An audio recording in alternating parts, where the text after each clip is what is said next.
razor sharp. It's also filled with grease.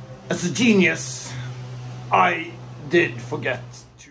I need to focus a bit off the engine bed and onto the bow section where the bow propeller is installed. When someone installed this bow propeller, they did a glassing work that is, in my opinion, not sufficient if you are heading for sea. Probably this structural member has been obstructing access to glassing the tube, but it's no way to get away with the fact that it is not strong enough. So we need to do something about that.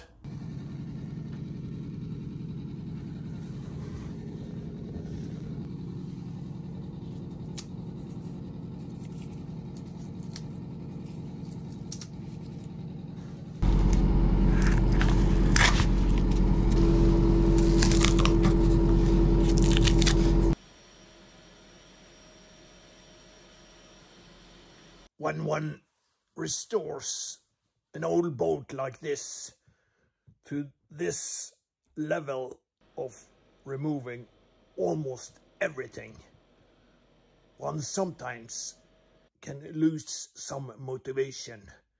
It's just too much work ahead and you just don't know where to start.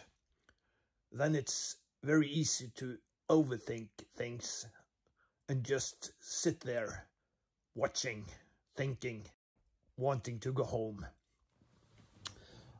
I try to then go back to basic and start cleaning up the place around in the boat.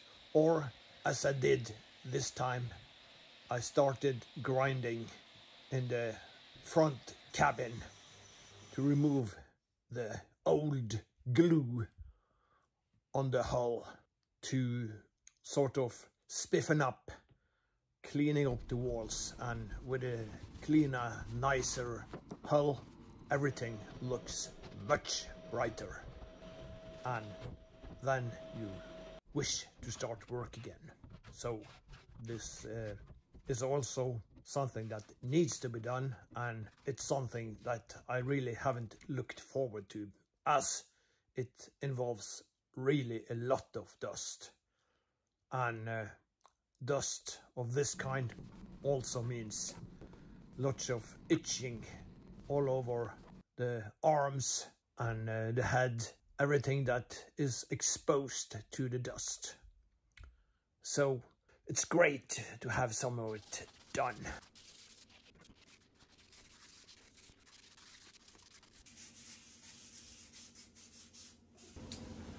So I am preparing the engine bed for painting. It's razor sharp, using hand sanding due to the fact that it's too rough. Using an angle grinder, it will grind everything away. The only thing we want to do with hand sanding is firstly getting all the rough edges away, fibers from fiberglass, we want that removed, and secondly we want to have scratches all over this surface so the paint will stick. We have to clean the surface with acetone. So why not use a glove? Yeah, good question. I've simply forgot. So now I'm paying the penalty for that. So stop working. No, no, no. Go home. No. Continue working. Get a little bit of scratches. It will pass. I will survive.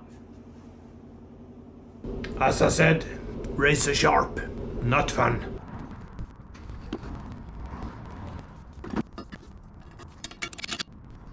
I've just removed the propeller, the drive shaft and the stuffing box.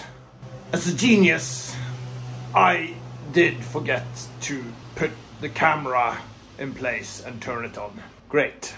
Let's still have a look. So the drive shaft tube is quite filled with not oil but grease from 46 years of greasing the drive shaft.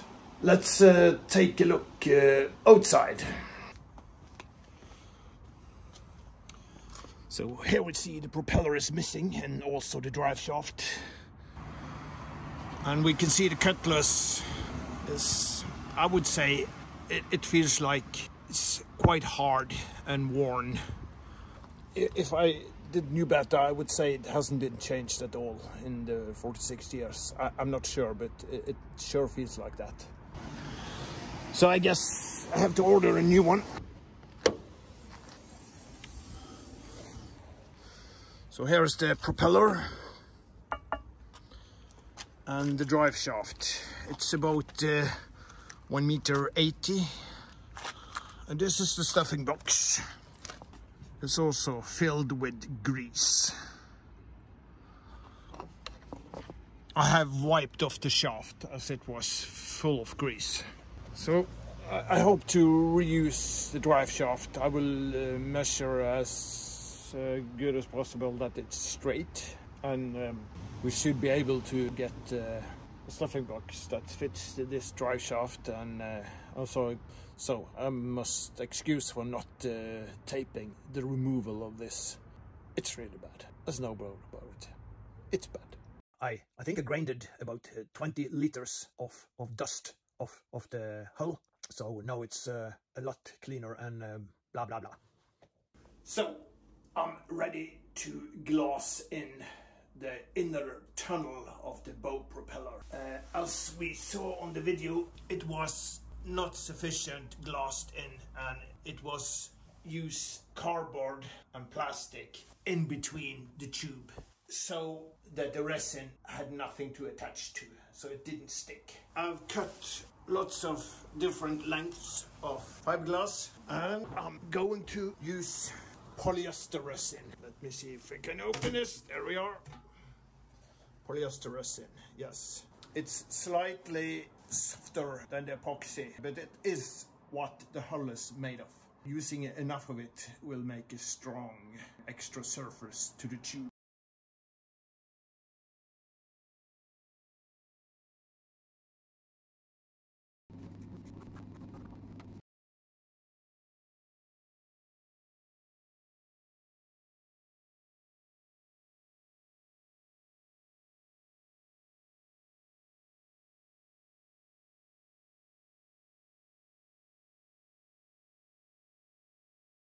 Alright, so we're done with glassing the forward bow propeller.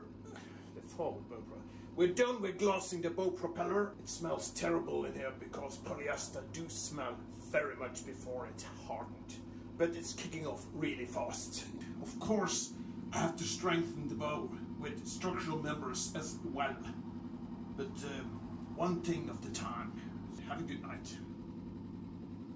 Good morning. It's the next day. Let's have a look at how the glassing of the bow propeller went.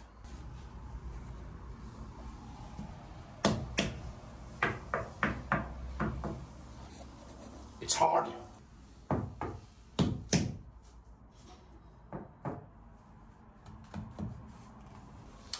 I'm a lot more confident in this design than what was. So it's time to move on. We should now focus on painting a bit.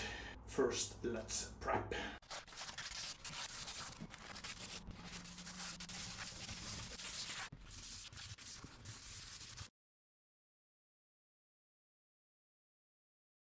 I will use epoxy primer to prime the engine bed. This is from Biltema and it seems to be okay. It's really easy to mix.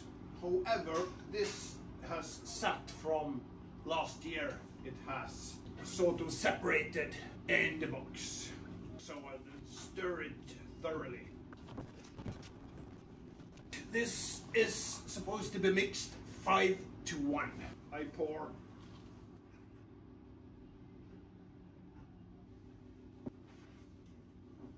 4 with the base and we fill up to 4 with the hardener.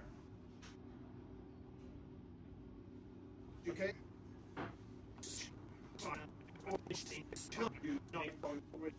It's quite thick already, but I'm going to do an experiment. I'm going to thicken it a little bit with micro glass balloons. I'm pouring a bit. I'm doing this because the surface of the engine bed is quite rough, and I hope that this will fill in holes and gaps.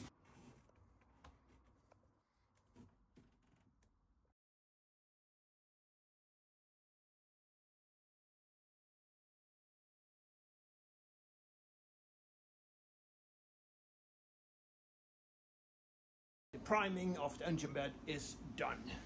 I don't care about the imperfections. I do care about the strength. After this has cured, I will need to also apply the surface coat, because this is only to make a good bond between the top layer and the bottom, the fiberglass. It's not meant to be there without having a top layer. It will get yellow and dirty. I could use polyurethane paint. If you have any advice about this, please leave it in the comment below. That should make the end of this video. Have a nice